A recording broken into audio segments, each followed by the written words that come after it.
प्रणाम, नमस्कार। बहुत स्वागत है आपका उस कार्यक्रम में जिसका नाम है हे प्रभु आनंददाता, और उसके एक और नए एपिसोड में आपका स्वागत है। यानी ये जो एपिसोड आप देख रहे हैं ये नया एपिसोड है और इसके पहले नहीं दिखाया गया।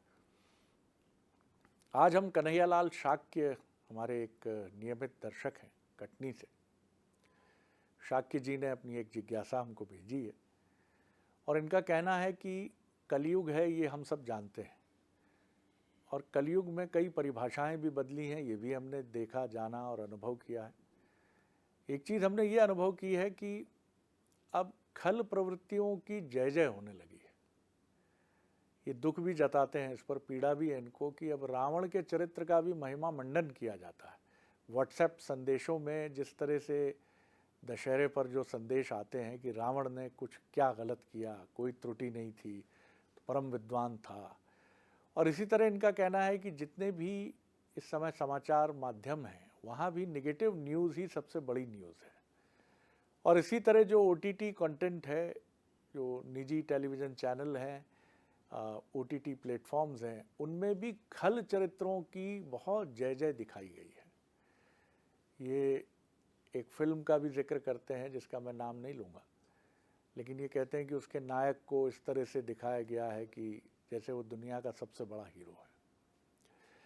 इनका कहना है इसमें नई पीढ़ी कैसे मूल्यों की तरफ समझेगी, ईमानदारी कितनी बढ़िया नीति है, ये कोई कैसे फॉलो करेगा जब आप दिखा रहे हैं कि पूरे समाज में कि रावण अच्छा है, ऐसे ही खल चरित्र, नेगेटिव कैरेक्टर्स जो हैं, ग्रे शेड्स हैं, वो अच्छे लोग हैं, वही जीतते हैं, उन्हीं की जीत होती है। अब नायक भी हज़ारों लोगों को मारता है, कई बेगुनाहों को मारता है, फिर भी वो नायक है।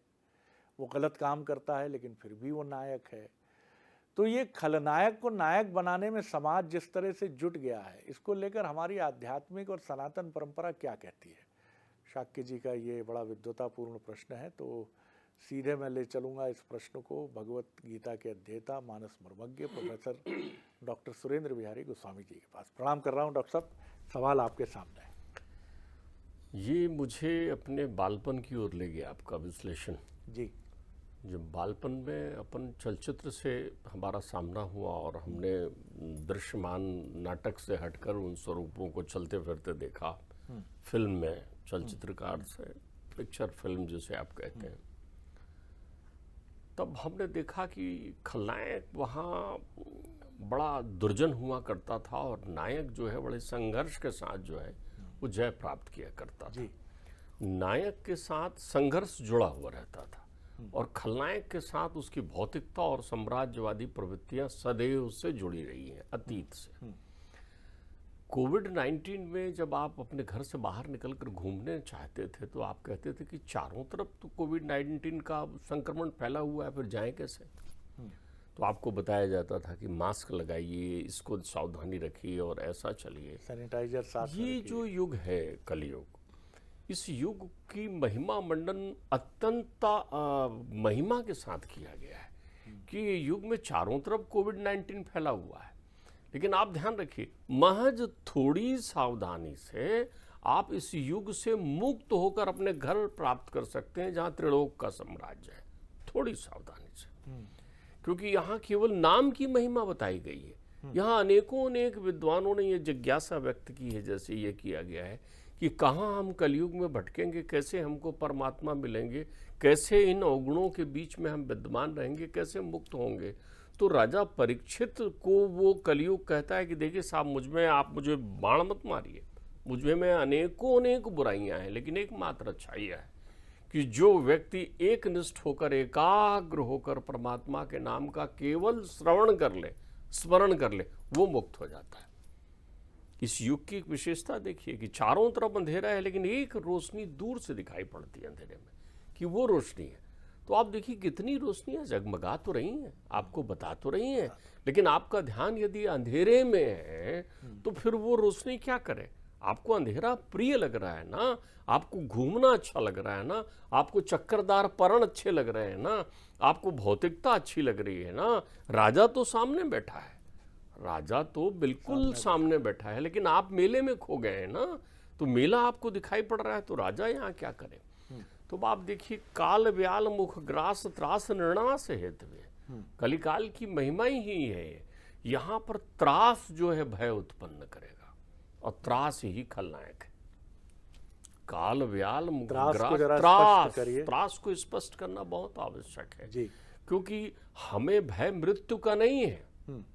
ध्यान रखिएगा, मृत्यु भयभीत नहीं कर रही है, लेकिन मृत्यु आएगी ये जो तथ्य है ये हमें त्रास दे रहा है, भयभीत कर रहा है। आप मेरी बात समझिए, मतलब हम एक ऐसे मुखौटे में बंधे हुए हैं कि बाहर भयंकरता हमको दिखती है। सत्य का मार्ग बहुत सहज है, सरल, बिना भीड़ के चलने वाला, लेकिन आपको वो किस्से सुनाए जाते हैं ना जिसमें अरे सत्य के रास्ते में जाओगे तब करना पड़ेगा, जीवन कितना कठिन है। वो देखो, आया है आराम से, खाओ पियो मस्त रहो जियो, को जाने को जई है जमपुर को सुरपुर पर धाम को, और तुलसी बहुत भलो लागे जगजीवन राम गुलाम को। हम वास्तव में अपनी उस वर्तमान स्थिति को सदैव समझ लेते हैं। ये रोगों का युग है, यहाँ मानस रोगों ने घेर लिया है, और मानस रोगों का संक्रमण एक से दूसरे में पहुंचता है। हमारे यहाँ 3 प्रकार के मानस रोग विशेष रूप से हैं जिनके आपने नाम लिए। तुलसी ने उनको विनय पत्रिका में घबरा कर उनको 3 नाम दिए, काम, क्रोध, लोभ, 3 नाम दिए। ध्यान रखिएगा, काम का अवतरण उन्होंने मेघनाथ को कर दिया है। ये मेघनाथ जो है काम का अवतरण है, ध्यान रखिएगा। क्रोध का अवतरण उन्होंने कर दिया ये कुंभकर्ण। काम मायावी होता है, मेघनाथ मायावी है, गतिशील रहते हैं हमेशा। तो जितने भी गतिशील, पैसा कमाने वाले, दौड़ने वाले, आज यहाँ कल वहाँ, ये आगे बढ़ गए वो ऊपर हो गए, ये खलनायकों की विशेषता है। परिवर्तनशील होते हैं, जिनके मित्र बदलते हैं, जिनकी निष्ठाएं बदलती हैं, जो कभी इस डगर होते हैं कभी उस डगर होते हैं, उनकी डगर होती ही नहीं है क्योंकि वो भटके हुए लोग होते हैं। वो हमें आकर्षित करते हैं, कभी लाल पहने, कभी पीला पहने, कभी हरा पहने हुए। वो चकाचौंध में होते हैं, जैसे मेघनाथ बिजली की कड़क के साथ कब प्रकट होते थे कब चले जाते थे। वो शक्ति का संचार करते थे, वो आन करके एक बाण मारते थे तो पीछे से मारते थे, सामने आते ही नहीं थे, अदृश्य हो जाते थे। काम ऐसा नहीं होता, मायावी होता है काम। तो काम की जो माया है वो खलनायक की मूल विशेषता होती है, जिससे हम आकर्षित होते हैं। वो वैभव संपन्नता की ओर चलता है, वो इस बात पर विश्वास रखता है कि उसके लिए सब कुछ, होल थिंग इज दैट, सबसे बड़ा रुपया, धन, यश, कीर्ति, लक्ष्मी, इनके पीछे दौड़ता है। सत्य के पीछे ये लोग दौड़ती हैं, हम इनके पीछे दौड़ना चाहते हैं तो सत्य से पीछे रह जाते हैं, आवरण सामने हो जाता है। सत्य जहाँ विद्यमान होता है, नारायण के चरण दबाते रहती है लक्ष्मी। आप देख लीजिए, जितनी भी तस्वीर में देखेंगे, सत्य नारायण है, सत्य नारायण है। आप समझिएगा, इसलिए तो सत्यनारायण की कथा घर घर गुंजायमान होती है। तो सत्य ही नारायण, हाँ सत्य ही नारायण है। सत्य सत्यव्रतम सत्य परमम सत्यात्मकम सत्य सत्य धीमहि से कहते हैं। ये सत्य ही है, सच्चिदानंद वही सत्य है। तो हमको क्या होता है कि सत्य के संदर्भ में हमारी धारणाएं बड़ी दूषित हैं, तो हम सत्य के पीछे जो खड़ा है उसके पीछे खड़े हो जाते हैं। सत्य के पीछे कौन है? माया। हम माया के पीछे हो जाते हैं, तो आवरण में सत्य नहीं दिखता, माया हमें डोलाते रहती, घुमाते रहती। तो आप ध्यान रखिएगा, वो प्रमाद का प्रतीक, क्रोध का प्रतीक। कुंभकर्ण सोया हुआ है, जागा तो उसने बिना जान रहा है, समझ रहा है, जानत समझत अनुभवत, सब समझ रहे हैं। अम्बा को हर लाए, तुम ये कर दिया, वो कर लिया। अब जो ये जिज्ञासाएं हैं वो इस बात की पड़ताल करने के लिए है कि हम प्रमादी कैसे हो सके, हमें सोने मिले आराम से। क्या तकलीफ है, बगल के लोग प्रलाप कर रहे हैं, रो रहे हैं, उससे मतलब नहीं। मेरे घर में एसी चल रहा है कि नहीं, मेरे घर में एयर कंडीशन है, मेरा घर सुरक्षित है, मैं समझता हूं कि मेरा घर, तुम्हारा घर मैं नहीं होता, घर हम होता है। घर मेरा तेरा नहीं होता है। मैं और मोर तोर ते माया, तही बस कीने जीव निकाया। आप ध्यान रखिएगा, ये मैं मेरे तेरे में ही हम बट गए। हम बढ़ गए तो हम खलनायकों से आकर्षित हो रहे हैं, फिर नायकत्व तो चला गया। नायकत्व तो हम हैं, ध्यान रखिएगा। नायकत्व वो है जो सर्वगुण संपन्न होने के बाद भी बानर भालुओं के साथ खड़ा हुआ है। नायकत्व तो वो है जो मलहम लगाते घूम रहा है, रीछ बानरों की अरे आज तुम्हें लग गया, जामवंत जी आपको यहाँ चोट लग गई, नल नील तुमको ये लग गया, ऋषभ तुमको ये लग गया। तो ये घूम रहा है, उनकी तकलीफों को देखता घूम रहा है, उनके साथ बैठा हुआ, उनके साथ सहन केवट कर को रहा है, प्रणाम कर वो रहा केवट है, को शबरी प्रणाम के कर बैर रहा खा है, रहा वो है। शबरी के बेर खा रहा है, वो अहिल्या मैया को देखने जा रहा है कि मैया को कैसे मुक्त करूं, उद्धारक की भूमिका में। तो वो सत्य का रास्ता है, उसमें परमानंद है। ध्यान रखिएगा, हमें आजकल मजा चाहिए। खलनायक की प्रवृत्ति मजा की है, आनंद की नहीं है, आनंद की ध्यान रखिए। और मजा किसी को कष्ट देकर भी आपको प्राप्त हो सकता है, लेकिन जब दूसरों का कष्ट आप लेते हैं तब आनंद प्रकट होता है। वाह वाह वाह, बहुत सुंदर। जब दूसरों का कष्ट, दूसरों का दुख आप बांटते हैं तब आनंद प्रकट होता है ना। तो आनंद तो परमात्मा है, परमात्मा दूसरों का दुख बांट रहे हैं, तो राम बन रहे हैं आप। तो आपकी जिज्ञासा मजा के प्रति एकत्रित हो गई, उसमें कुछ नहीं करना है। प्रमादी कुंभकर्ण सो रहा है, उठा जागा, समझाया ये ठीक बात नहीं है, चलो चलता हूँ, खाया पिया और फिर सो गया। ये कुंभकर्ण की प्रवृत्ति है। और मोह जो है, मोह मूल बहुसूल प्रद और त्यागों तम अभिमान, यही मोह हमें बड़ी, उसको जिज्ञासा शब्द नहीं कहेंगे। जिज्ञासा तो सत्य को जानने के लिए होती है। जिज्ञासा एवं केवलम सत्यम जागृत है, जो सत्य को समझना चाहे वो जिज्ञासा है। तो अभी जिज्ञासा थोड़ी है हमारी शंका कुशंका आशंकाएं केंद्रित है, कैसे वो बड़ा आदमी हुआ, ये जिज्ञासा नहीं है। अरे वाह, बड़ा सुंदर सूत्र है। ध्यान रखिएगा, ये हम संशय में पड़े हुए, हम भ्रम जाल में, जिज्ञासा हमारे पास नहीं है। हम शोध नहीं कर रहे हैं।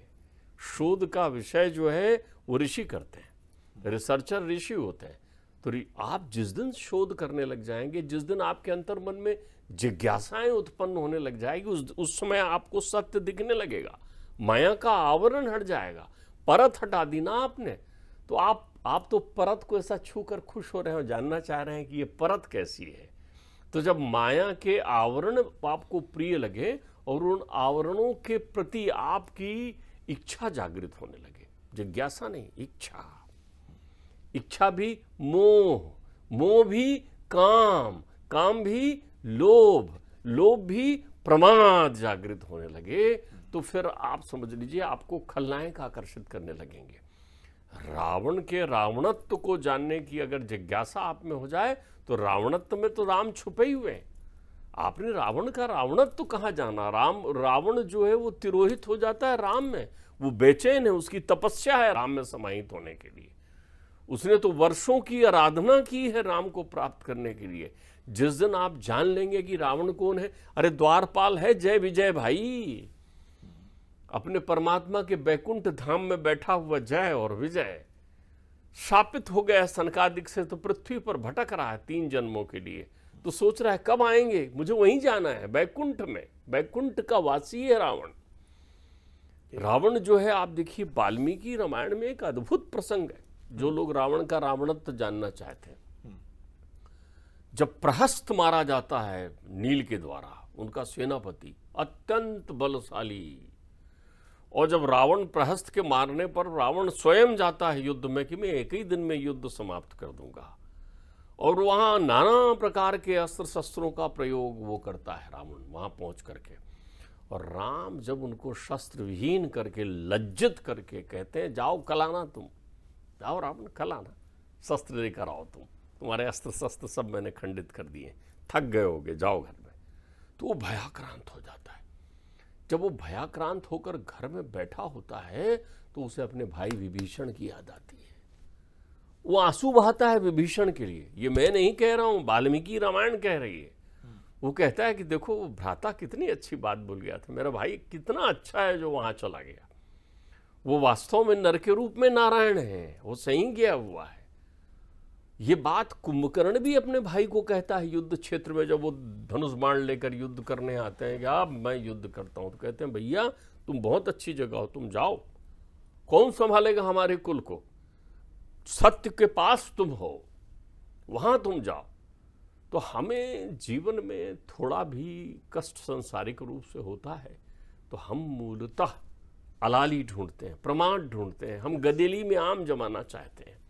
हम उस समझते हैं कि हम सदैव ऐसे रहेंगे। अरे दिन बीतते समय नहीं लगता, कब तेजी से आपकी जवानी जो है वो प्रौढ़ावस्था में, प्रौढ़ा बुढ़ापे में परिवर्तित हो जाएगी, आपको मालूम नहीं चलेगा।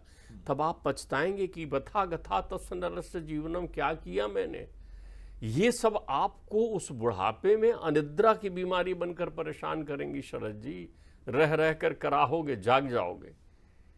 जब तुम्हें ध्यान आएगा ना कि कैसे पत्नी के साथ छल आपने किया था, तो यदि भाग्यशाली रहे तो वो बुढ़ापे में पत्नी होगी आपके साथ में, नहीं रहे तो कलप के रोगे। तब तुम्हें रावण का रावणत्व तो समझ में आएगा कि कैसे वो मंदोदरी की बात नहीं मान रहा था, कैसे कल्पा होगा वो रावण। जीवन में ध्यान रखिएगा, जब बहुत वेग से और जल्दी आपका समय गुजरने लगे वैभवता में, तो आप समझ लीजिए आप खतरे में हैं।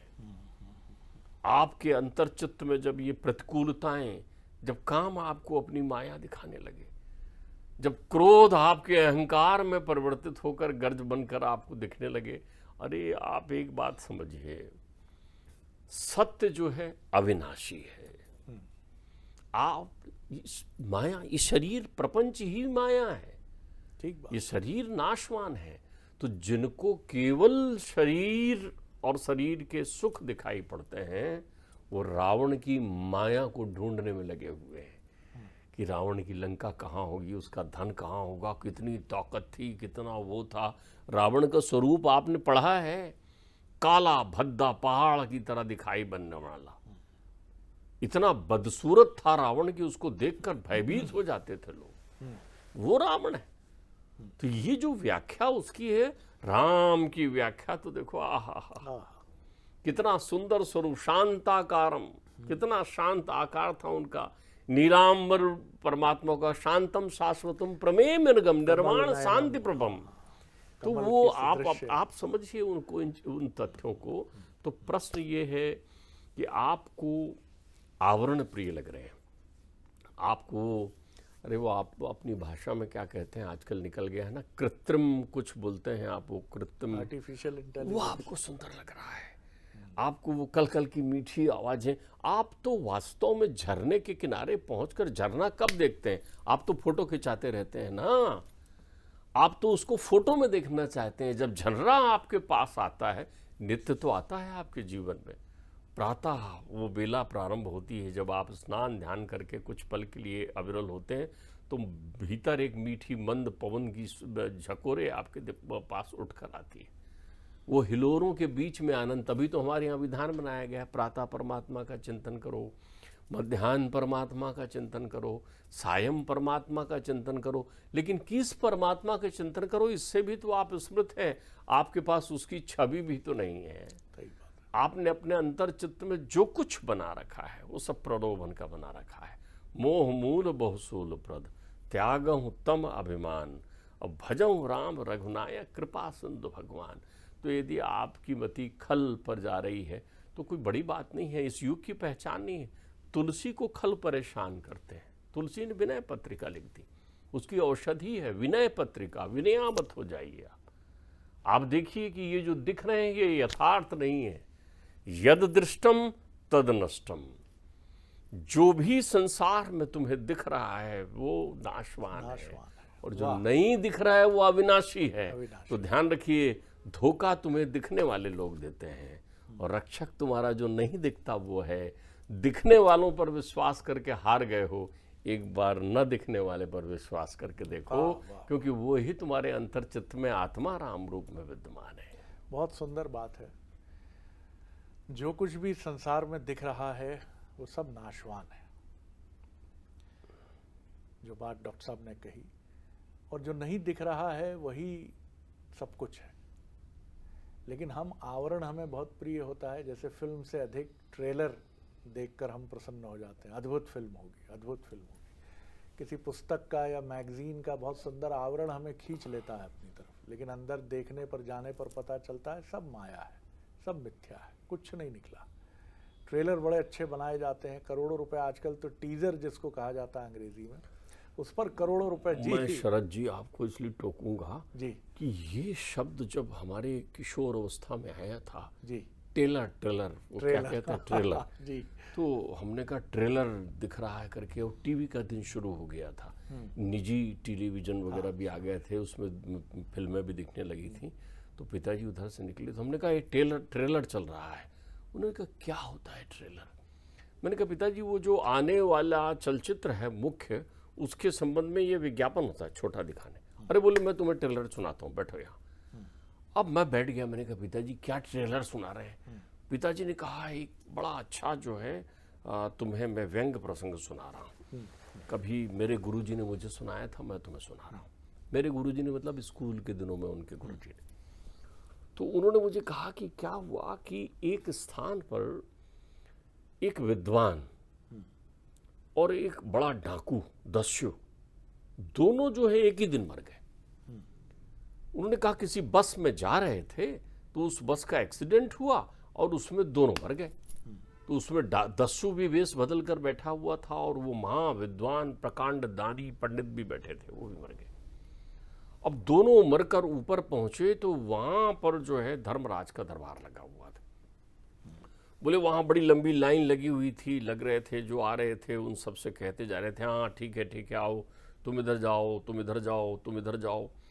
तो उनने पंडित जी ने पूछा कि मुझे कहाँ जाना है? हाँ आप इस तरफ जाइए, आप रूम नंबर 735 में जाइए। उन्होंने कहा अच्छा रूम नंबर 735 में? तो बोले उनको रूम नंबर 735 में भेज दिया। और बोले ये आए तो इनको कहा किधर जाएं?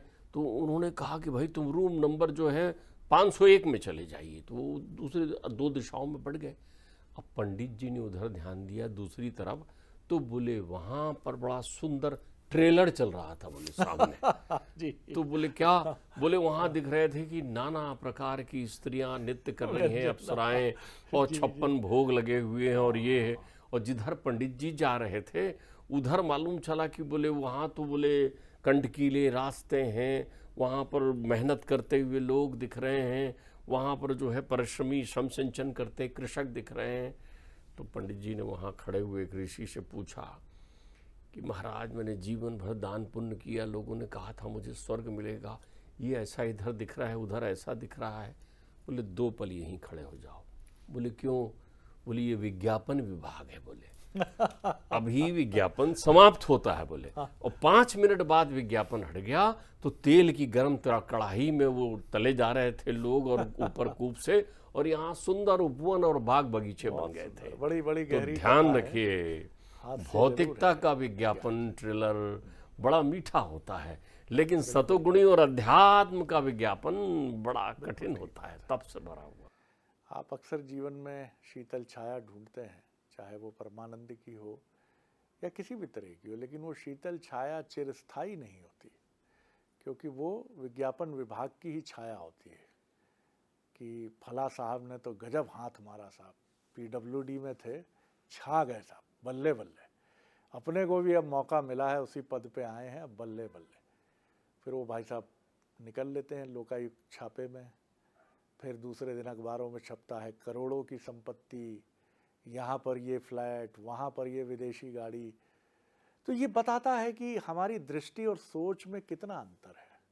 हम जिसे परम शांति मान के बैठे हैं वो परम अशांति है, और जिसे हम परम अशांति मान रहे हैं कि साधु क्या हासिल कर लेगा, इन्होंने फला साहब ने क्या हासिल कर लिया, जीवन भर बच्चे को पढ़ा तक नहीं पाए, और जब उनका बच्चा अमेरिका से 35 करोड़ का सालाना पैकेज लेकर आता है तो आपकी आंखें फैल जाती हैं कि दिन बहुर गए। बहुत सारी चीज़ें हैं, इसलिए विज्ञापन विभाग के चक्कर में ना आइए, जीवन को समग्रता में देखिए और आगे बढ़िए। अगले एपिसोड में एक और विषय लेकर उपस्थित होंगे। बड़ा आनंद आया डॉक्टर साहब, प्रणाम कर रहा हूँ आपको। एक और विषय लेकर उपस्थित होंगे, अनुमति दीजिए, प्रणाम।